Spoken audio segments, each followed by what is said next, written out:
बिहार के एक छोटे से गांव में रामलाल नाम का किसान रहता था। मेहनती, ईमानदार और सज्जन स्वभाव का आदमी। पूरे गांव में उसकी इज्जत थी। उसकी जमीन अच्छी थी, खेती बाड़ी से परिवार का पालन पोषण आराम से हो जाता। रामलाल की पत्नी सावित्री भी नेक दिल और समझदार औरत थी। गांव की पंचायत में रामलाल का शब्द वजन रखता था। जब भी गांव में कोई विवाद होता तो लोग कहते, चलो रामलाल चाचा से सलाह लेते हैं। लोग उसे मान सम्मान देते थे क्योंकि उसने हमेशा सच और न्याय का साथ दिया। रामलाल का एक बेटा था, रवि। शुरू में रवि सीधा साधा था, पढ़ाई में भी ठीक ठाक, लेकिन जैसे जैसे वह बड़ा हुआ बुरी संगत में पड़ गया। दोस्तों के साथ गुटखा, शराब और नशे की ओर झुक गया। धीरे धीरे यह आदत उसकी लत बन गई। रामलाल और सावित्री ने बेटे को बहुत समझाया, बेटा नशा जीवन बर्बाद कर देता है, हमें इज्जत से जीने दो। लेकिन रवि पर नशे का असर गहरा था। वह कभी खेत पर काम करने नहीं जाता, कभी गांव के नुक्कड़ पर शराब पीकर पड़ा रहता। धीरे धीरे लोगों की बातें शुरू हो गई, देखो तो रामलाल जैसे इज्जतदार आदमी का बेटा कैसा निकला।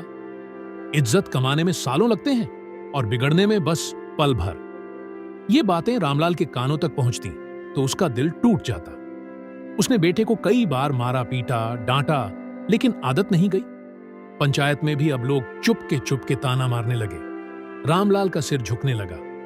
एक दिन गांव में एक बड़ा झगड़ा हुआ।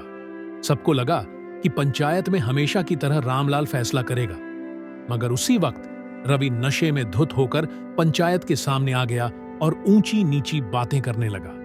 उस दिन रामलाल की आंखों में आंसू आ गए। पहली बार उसे लगा कि बेटे के कारण उसकी इज्जत मिट्टी में मिल गई है। रात को सावित्री ने रामलाल से कहा, हमने बेटा पाला है, अब हमें ही उसकी राह सही करनी होगी। अगर हम हार गए तो यह नशा हमारा सब कुछ छीन लेगा। रामलाल ने ठान लिया। अगले दिन रवि को कसकर पकड़ लिया और कहा, या तो नशा छोड़ेगा या इस घर से बाहर हो जाएगा। रवि पहले तो विरोध करता रहा, लेकिन मां बाप के आंसू और गांव वालों की नजरों का बोझ देखकर धीरे धीरे टूटने लगा।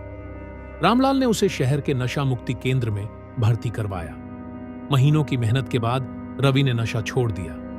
जब रवि बदला और सुधर गया तो पूरे गांव में फिर से रामलाल की इज्जत लौट आई।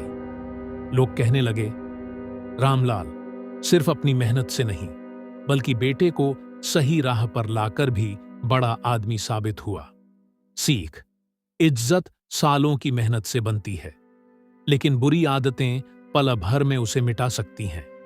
अगर परिवार हिम्मत न हारे और साथ दे तो बिगड़े हुए इंसान को भी सुधारा जा सकता है।